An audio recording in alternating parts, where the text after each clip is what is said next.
Hi, my name's Ann McKittrick. I'm with Nurtured Noggins.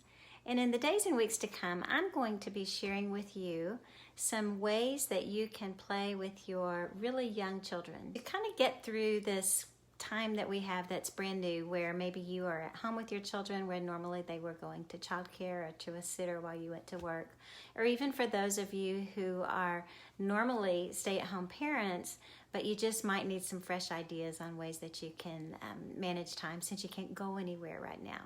So before we begin, I think it's really important to mention that routine and schedule is very important for very young children. It's important for all of us, but it's especially important for infants and toddlers and threes.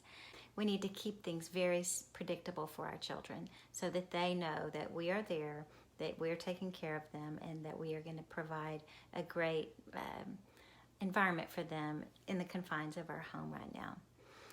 So let's think about just each stage of the day, from wake up time, meals, playing, naps, all of those things. Just kind of map it out about what time you would think that all of these things would happen. And all of those things are probably already kind of figured out for your kid. You know, those things don't change very much. They get hungry and sleepy at the same time each day.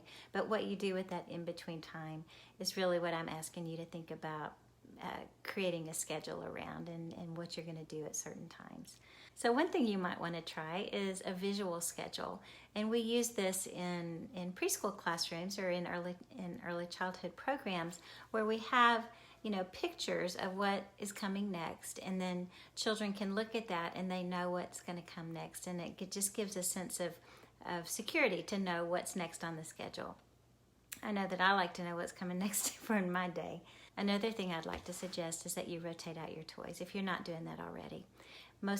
Most homes have a lot of toys and a lot of pieces to all of these toys, and so just taking some time to organize your toys, pull about half of them out, or maybe even 2/3, have a pretty minimal amount, and what you'll see is that children will play with them more if there's not so much to choose from. And then after about a week, you can rotate those toys, the ones that you have out, put them away, bring out some new ones.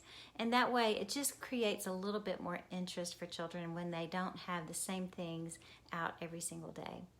Another thing to think about is that any toy that has a battery to it, that is kind of a one-function toy, those are the ones that are going to be the most tossed aside. I mean, oftentimes they're very captivating for a little while, but then children lose interest because there's only one thing that you can do with those toys.